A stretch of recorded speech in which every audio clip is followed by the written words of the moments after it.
Toric lens কি, এর ব্যবহার লিখো। এ হলো আজকের প্রথম কোশ্চেন।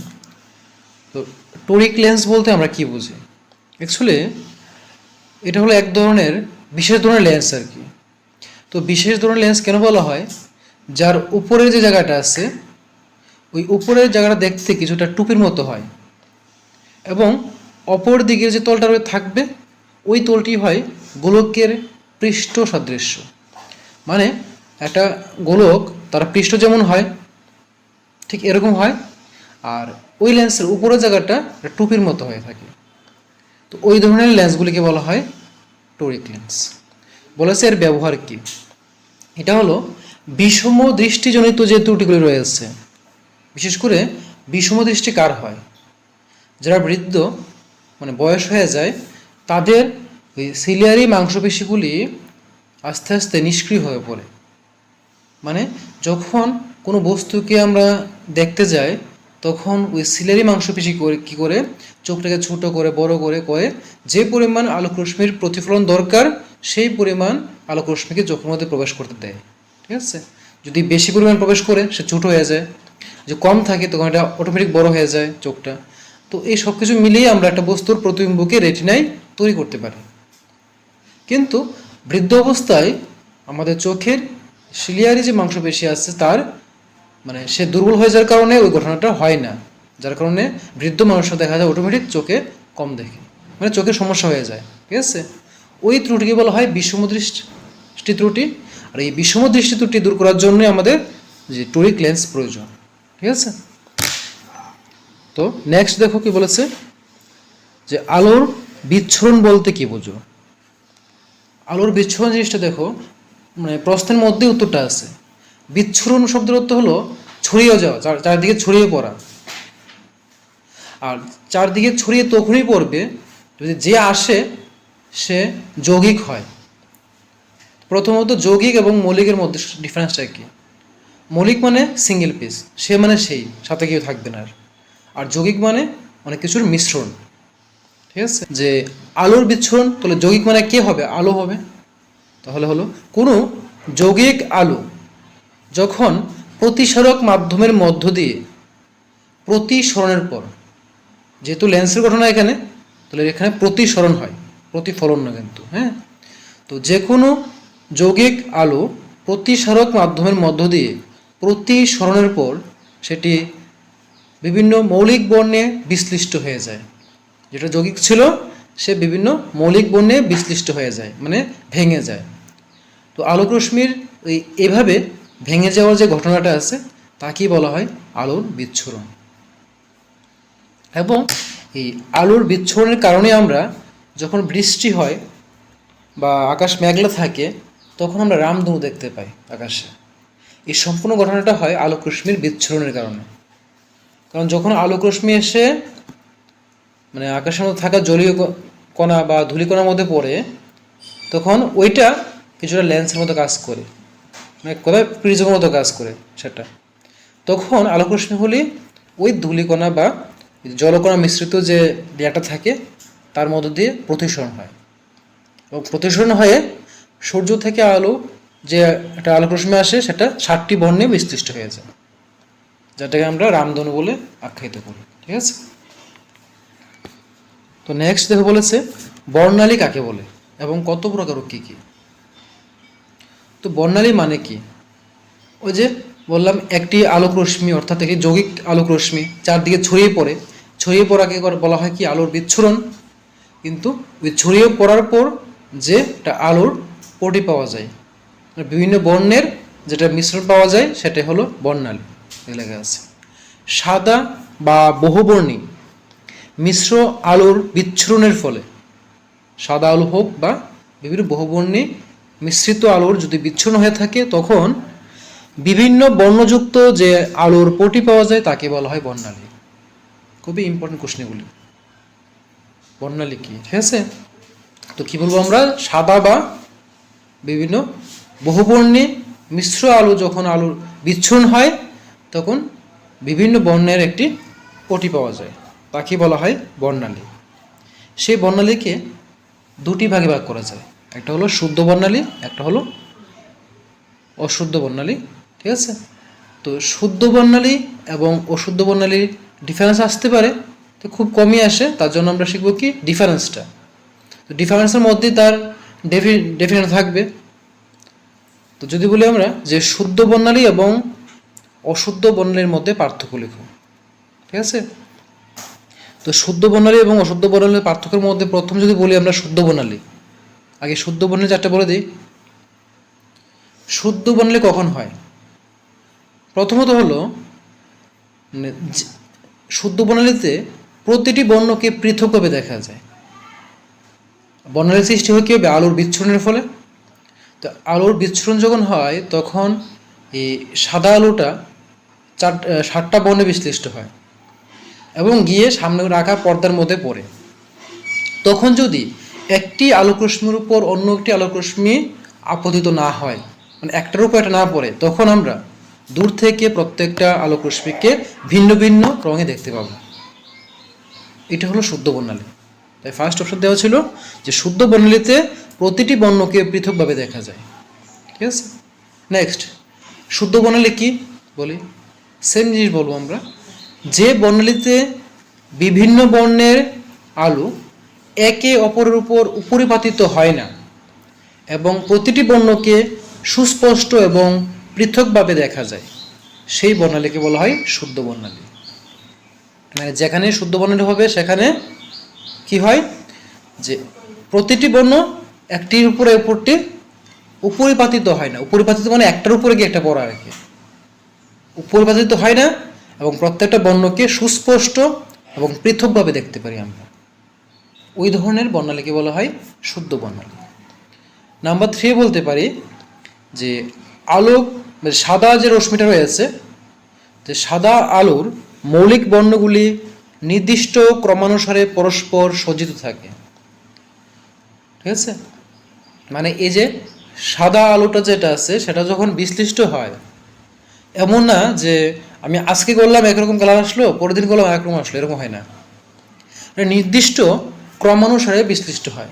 মানে প্রত্যেকটা আলোকরশ্মিরই তরঙ্গ দৈর্ঘ্য রয়েছে এবং ওই তরঙ্গ দৈর্ঘ্যের উপর ডিপেন্ড করে সে একটা সিকোয়েন্স মেনটেন করে, যেটাকে বলি আমরা যে বেনিয়া সহকলা। একদম উপরে থাকে কি লাল, একদম উপরে থাকে লাল, এবং একদম নিচে থাকে কি বেগুনি। ঠিক আছে, কারণটা কি উপরে কেন লাল থাকে?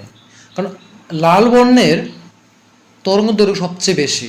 শর্ট কোশ্চেন আসতে পারে যে সাদা আলোর বিচ্ছুরণের ফলে যে বর্ণালীগুলি পাই আমরা, সেই বর্ণালীর মধ্যে সর্বাধিক তরঙ্গ দৈর্ঘ্য বিশিষ্ট বর্ণ কোনটি? সর্বাধিক তরঙ্গ দৈর্ঘ্য বিশিষ্ট হলো, লিখতে হবে না, কোশ্চেন দেওয়া আছে, এটা পাবি যে শর্ট কোশ্চেন দেওয়া হয়নি, তো শর্ট কোশ্চেন দেওয়া আছে এগুলি। তো সর্বাধিক তরঙ্গ দৈর্ঘ্য বিশিষ্ট বর্ণ হলো কি লাল বর্ণ, এবং সর্বনিম্ন সবচেয়ে কম তরঙ্গ দৈর্ঘ্য বিশিষ্ট বর্ণ হলো বেগুনি বর্ণ। ঠিক আছে, তো এটাই বলেছে যে সাদা আলোর মৌলিক বর্ণগুলি নির্দিষ্ট ক্রমানুসারে সজ্জিত থাকে। ফার্স্ট। নেক্সট নাম্বার 4 বলা হয়েছে যে বর্ণালীতে প্রাপ্ত প্রতিটি বর্ণ বা রশ্মিগুচ্ছ খুব সরু হয়। মানে আমরা যে রশ্মিগুচ্ছগুলি পেয়ে থাকি বর্ণালীর মানে পর্দার মধ্যে, ওইখানে প্রত্যেকটা রশ্মিগুচ্ছ খুব চিকন হয়, সরু হয়। শেষ 4টা অপশন। নেক্সট অশুদ্ধ বর্ণালী দেখো। তো অশুদ্ধ বর্ণালীতে কি বলতে পারি? প্রথমত সেম আগে যা বলেছিলাম তার উল্টো।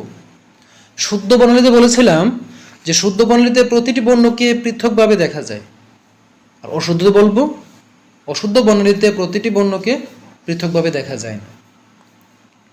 শুদ্ধ বর্ণালীর পার্থক্য মানে ডেফিনেশন ছিল যে শুদ্ধ বর্ণালীতে কি হয়, প্রতিটি যে মৌলিক বর্ণগুলি আছে একে অপর উপর অপরিপাতিত হয় না এবং তাকে সুস্পষ্ট এবং পৃথকভাবে দেখা যায়। এর উল্টো হবে যে যে বর্ণালীতে বিভিন্ন বর্ণের আলো একে অপর উপর উপরিপাতিত হয় এবং তাদেরকে সুস্পষ্ট এবং পৃথকভাবে দেখা যায় না, তাকে বলা হয় অশুদ্ধ বর্ণালী। 3 নম্বর ছিল যে তখন তার যে বিভিন্ন বর্ণগুলি আছে সেগুলি একটা নির্দিষ্ট ক্রমানুসারে সজ্জিত থাকে। কিন্তু অশুদ্ধতে কী হবে যে সাদা আলোর মৌলিক বর্ণগুলি নির্দিষ্ট ক্রমানুসারে সজ্জিত থাকে না, জাস্ট উল্টোটা এটা। 4 নম্বর ছিল যে বর্ণালীতে প্রাপ্ত প্রতিটি বর্ণ বা রশ্মিগুচ্ছ সরু হয়, আর এখানে হবে বর্ণালীতে প্রাপ্ত প্রতিটি বর্ণ বা রশ্মিগুচ্ছ অপেক্ষাকৃত চৌড়া হয়, মোটা হবে। এ হলো শুদ্ধ বর্ণালী এবং অশুদ্ধ বর্ণালীর মধ্যে পার্থক্য। নেক্সট, আলোর বিক্ষেপণ কাকে বলে? এতক্ষণ পড়েছিলাম বিচ্ছুরণ, এবং বিচ্ছুরণের ফলে তৈরি হয়েছিল কি বর্ণালী। তো এখন পড়ব কি আলোর বিক্ষেপণ কাকে বলে। দেখো, আলোর বিক্ষেপণ বলতে বোঝানো হয় কোনো আলোকীয় মাধ্যমের মধ্য দিয়ে সাদা আলো যাওয়ার সময় মাধ্যম কণা এবং ওই মাধ্যমে প্রলম্বিত সূক্ষ্ম কণা ওই আলোকে শোষণ করে এবং শোষিত আলোকে বিভিন্ন দিকে ছড়িয়ে দেয়। আলোর এরূপ ছড়িয়ে পড়ার ঘটনাকে বলা হয় আলোর বিক্ষেপণ। তো দুটো কিন্তু সেম জিনিসে, বিচ্ছুরণ আর বিক্ষেপণ। তো বিচ্ছুরণটা হয়ে থাকে প্রিজমের মধ্য দিয়ে, ঠিক আছে, প্রতিসরণের সময়। কিন্তু বিক্ষেপণটা এরকম না। বিক্ষেপণ, ক্ষেপণ মানে কি? ঢিল দেওয়া না, বললেন আমরা, হ্যাঁ। তেমনি ওই সময় কী হয়, ঢিল দিতে হলে একটা বস্তুকে হাতে নিতে হয়, মনে রাখবে আর কি কনসেপ্টটা। সেমভাবে বিক্ষেপণের সময় আলোক রশ্মিকে কেউ আগে নেবে, তারপর সে ছেড়ে দেবে। কে নেবে? যে আমাদের বায়ুমণ্ডলে থাকা ধূলিকণা বা জলকণা যেগুলো রয়েছে, ওই তারা, ঠিক আছে। তো কোনো আলোকীয় মাধ্যমের মধ্য দিয়ে যখন আলোক রশ্মিগুলি আসে, তখন ওই মাধ্যমে থাকা বিভিন্ন ধূলিকণা বা বিভিন্ন জলকণা যেগুলি আছে, এগুলি কি করে, তার আগত আলোক রশ্মিকে প্রথমে শোষণ করে তারপর তার দেহ থেকে সে বিভিন্ন দিকে ছড়িয়ে দেয় বা ছড়িয়ে পড়ে। তো যখন সে তখন শোষিত করার পর চারদিকে ছড়িয়ে দেবে, তখন ওই যে ঘটনাটা তাকে বলা হয় আলোর বিক্ষেপণ, ঠিক আছে। নেক্সট হলো সূর্য উদয় এবং সূর্যাস্তের সময় আকাশের রং লাল হয় কেন?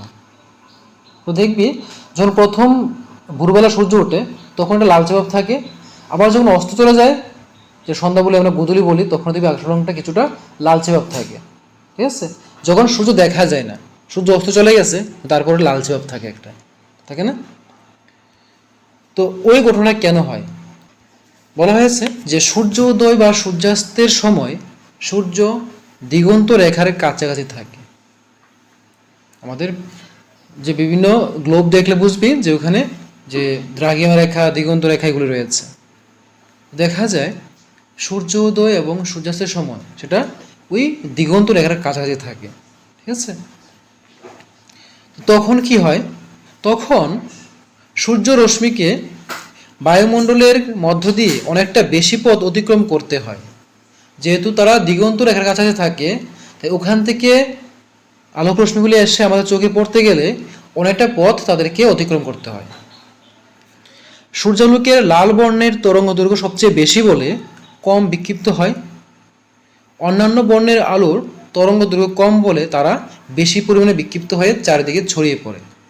অর্থাৎ সূর্য উদয় ও সূর্যাস্তের সময় লাল বর্ণের আলো বেশি পরিমাণে আমাদের চোখে এসে পৌঁছয়, তাই সূর্যোদয় এবং সূর্যাস্তের সময় আকাশকে লাল দেখায়, ঠিক আছে। তো কনসেপ্টটা হলো, দেখো যদি বুঝতে পারো তাহলে বাড়িতে গিয়ে পড়া দরকার লাগে না, এখানে আনসার দিতে পারো। তো ফার্স্টে বলবে কি, যে সূর্য উদয় এবং সূর্যাস্তের সময় সূর্য দিগন্ত রেখার কাছাকাছি থাকে, তখন যে আলোক রশ্মিকে আমাদের চোখে এসে পৌঁছানোর জন্য অনেকটা পথ অতিক্রম করতে হয়। সেকেন্ড স্টেপ শেষ। তো দেখা যায় লাল বর্ণের তরঙ্গ দৈর্ঘ্য সর্বাধিক হয়, ঠিক আছে, কিন্তু অন্যান্য বর্ণগুলির তরঙ্গ দৈর্ঘ্য কম হওয়ায় তারা চারিদিকে ছড়িয়ে পড়ে। তো যার তরঙ্গ দৈর্ঘ্য বেশি সেই তো এসে বেশি দূরত্ব এসে পৌঁছয়। তো যেহেতু লাল বর্ণের তরঙ্গ দৈর্ঘ্য অধিক, তাই এই বর্ণটি আমাদের চোখে এসে বেশি পরিমাণে পৌঁছয়, তাই আমাদেরকে মনে হয় যে তখন আকাশের রংটা লাল হয়ে আছে, ঠিক আছে। নেক্সট বলেছে বিপদ সংকেত হিসাবে কোন বর্ণের আলো ব্যবহার করা হয় এবং কেন? যে কোনো একটা বিপদ হলে তখন আমরা লাল বর্ণের আলোক রশ্মি ব্যবহার করে থাকি। বিশেষ করে দেখবে রাস্তাঘাটে যে ট্রাফিক পোস্টগুলি আছে ওইখানে যে লাইটগুলি জ্বলে, স্টপ বলতে আমরা কি বুঝি? লাল বর্ণ না? তো এখানে বলেছে যে বিপদ সংকেত হিসাবে লাল বর্ণ কি কেন ইউজ করা হয়। সেম ওই যে সূর্য উদয়ের সময় যে কনসেপ্ট বলেছিলাম, আর লাল বর্ণের কি হয়? তরঙ্গ দৈর্ঘ্য বেশি হয়। ঠিক আছে, ওই কনসেপ্টটা এখানে হবে। দেখো, বিপদ সংকেত হিসাবে লাল বর্ণের আলো ব্যবহার করা হয়। বিপদ সংকেত হিসাবে লাল বর্ণের আলোক রশ্মি ব্যবহার করা হয়। কারণটা কি? কারণ বলবো, লাল আলোর কি থাকে? তরঙ্গ দৈর্ঘ্য সবচেয়ে বেশি থাকে। আবার বিক্ষিপ্ত আলোর তীব্রতা এর তরঙ্গ দৈর্ঘ্যের চতুর্থ ঘাতের সমানুপাতিক। ঠিক আছে, মানে চতুর্থ ঘাত যেটা ছিল এটা রেলের সূত্র ছিল। তো এখানে বলা হয়েছে লাল আলোর তরঙ্গ দৈর্ঘ্য অন্যান্য বর্ণের আলোর তরঙ্গ দৈর্ঘ্যের চেয়ে বেশি হয়। আবার বিক্ষিপ্ত আলোর তীব্রতা, যেটা বিক্ষিপ্ত হবে সেই আলোক রশ্মির তীব্রতা এর তরঙ্গ দৈর্ঘ্যের চতুর্থ ঘাতের ব্যস্তানুপাতিক হয়। ঠিক আছে, তো যেহেতু লাল বর্ণের আলোক রশ্মির তরঙ্গ দৈর্ঘ্য বেশি, তাই তার বিক্ষেপণ কম হয়। ঠিক আছে, সুতরাং বায়ুমণ্ডলের মধ্য দিয়ে যাওয়ার সময় বায়ুতে ভাসমান ধূলিকণা দ্বারা সবুজ বা নীল আলো যতটা বিক্ষিপ্ত হয়, লাল আলোর বিক্ষেপণ তার চেয়ে অনেক কম হয়। তাই লাল আলোর বায়ুমণ্ডল ভেদ করে বহু দূরে যেতে পারে। সুতরাং কোনো বিপজ্জনক জায়গায় আসার অনেক আগেই গাড়ির চালক লাল আলো দেখতে পায় এবং বিপদ সম্পর্কে সতর্ক হতে পারে। ঠিক আছে, তো মূল কথা হলো লাল বর্ণের আলোক রশ্মির তরঙ্গ দৈর্ঘ্য সবচেয়ে বেশি হয় অন্যান্য আলোক রশ্মির তুলনায়। এখন বলবো আলোর বিক্ষেপণটা তার তরঙ্গ দৈর্ঘ্যের চতুর্থ ঘাতের ব্যস্তানুপাতিক হয়।